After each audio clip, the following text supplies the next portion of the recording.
Hello বন্ধুরা, তোমরা সবাই কেমন আছো? আশা করছি তোমরা সবাই ভালো আছো। আমিও খুব ভালো আছি। তো চলে আসলাম একটা নতুন ভিডিও নিয়ে। আজকের ভিডিওটা হলো রান্না নিয়ে। ফার্স্ট টাইম আমি রান্নার ভিডিও দিচ্ছি, এর আগে কখনো দিইনি। তো আমি নিজের হাতে বানিয়েছি, দেখো চানা মশলা। তো রেসিপিটা আমি তোমাদের সঙ্গে শেয়ার করতে চাই। তো দেখো, তো আমি গ্যাসটাকে জ্বালিয়ে নিয়ে কড়াটাকে বসিয়ে দেবো। দিয়ে হালকা গরম হয়ে যখন যাবে, আমি 3 পলার মতন তেল দেবো। আপনি আপনার পরিমাণ মতন যতটা পারবেন তেল দেবেন। আমি আমার পরিমাণ মতন দিয়েছি। আমি 3 পলা মতন তেল দিয়ে একটা তেজপাতা আর গোটা জিরে আর শুকনো লঙ্কা দিই ফোড়নে দিয়ে দেব। দিয়ে আর যে আলুগুলো আছে আমি কেটে রেখেছিলাম কুচি ছোটো ছোটো করে, ওই আলুগুলোকে আমি ছেড়ে দেব। ছেড়ে দেওয়ার পর হালকা করে খুন্তি দিয়ে একটু নেড়ে নেব।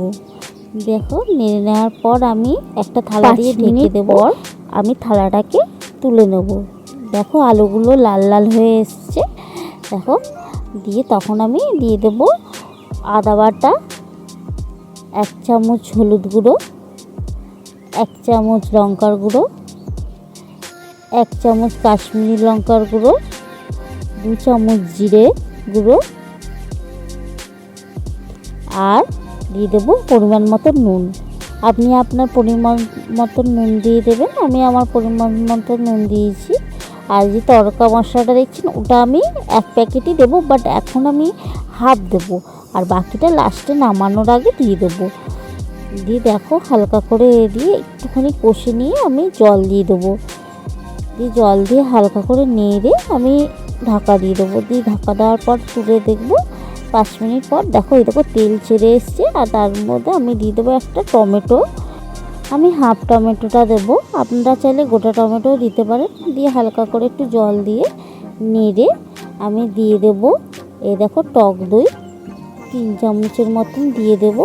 আপনার যতটা পরিমাণে ইচ্ছা আপনি দিন। আমি 3 চামচের মতন দিয়েছি। দিয়ে ওটাকে হালকা করে নেড়ে নেবো। এই দেখো কেমন কালারটা হালকা হালকা চেঞ্জ হয়ে গেছে। দিয়ে আমি আবার ওটাকে ঢেকে দেবো। দিয়ে 5 মিনিট পর তুলে দেখবো ওটাতে তেল ছেড়ে এসছে। দেখো তেল ছেড়ে আসার পর ওর মধ্যে আমি দিয়ে দেব কাজু বাটা আর চালমগজ বাটা 2 চামচের মতো। এই দেখো কাজু যেটা বেটে রেখেছিলাম আমি, আর এই দেখো 2 চামচের মতন আমি দিয়ে দিলাম। দিয়ে দেখো এটাকে যখন নাড়বো কালারটা পুরো চেঞ্জ হয়ে যাবে। তোমরা নিজেরাই বুঝতে পারবে, কারণ কাজু কোনো রান্নায় দিলেই কালার চেঞ্জ হয়ে যায়। ওটা অনেকটা হোয়াইট হোয়াইট চলে আসে। কিন্তু আমি যেহেতু কাশ্মীরি লঙ্কার গুঁড়োটা দিয়েছিলাম বলে আমার রেডনেসটা ছিল। এ দেখো আমি ওটাকে দেওয়ার পর বাকি যে তড়কা মশলাটা ছিল আমি ওটা পুরোটা দিয়ে দেবো।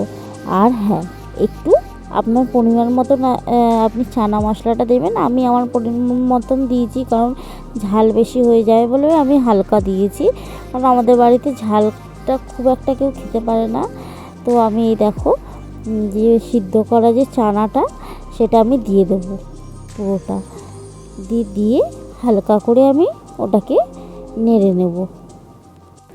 নেড়ে নেওয়ার পর আমি একটু জল দেব, কারণ জলটা কম লাগছিলো বলে আমি একটু পরিমাণ মতন জল দিয়ে দেব। দেখেছো, জলটা দিয়ে দেওয়ার পর ওটা আমি রেখে দেবো ফুটতে। দিয়ে দেখো ফুটে এসছে আর তেলও ছেড়েছে হালকা হালকা। তারপরে একটু নেড়ে নেব। নেড়ে নেওয়ার পর যে কস্তুরি মেথি, দেখো অল্প একটু কস্তুরি মেথি নিয়ে আমি ছড়িয়ে দিলাম টেস্টের জন্য। আর যে ধনেপাতা কুচি ছিল, ধনেপাতা কুচিটাও ছড়িয়ে দিলাম। দিয়ে হালকা ফ্লেমে আমি ছেড়ে দেব। দিয়ে দেখো আমার চানা মশলা প্রায় রেডি। আর হ্যাঁ, লাস্টে বাটার দিতে ভুলবেন না। আপনারা চাইলে ঘিও দিতে পারেন। আমি ঘিটা খুব একটা ভালোবাসি না বলে আমি বাটারটা দিয়েছি। এই দেখো বাটারটা দিয়ে আমি হালকা করে নিয়ে নেব। বাটারটা ফ্রিজে ছিল, শক্ত হয়েছিল, তো আমি ওটাকে দিয়ে হালকা করে নেড়ে নেব। এই দেখো আমার চানা মশলা পুরো রেডি।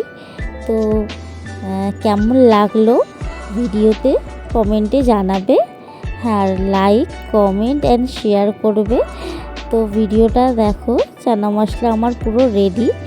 তো ডেকোরেশনটা কেমন হয়েছে, ভিডিওটা কেমন হয়েছে, আর তোমরা নিজেরাও বাড়িতে একদিন বানিয়ে দেখো, আর হ্যাঁ, লাইক কমেন্ট শেয়ার করতে ভুলবেন না। Tata, bye bye.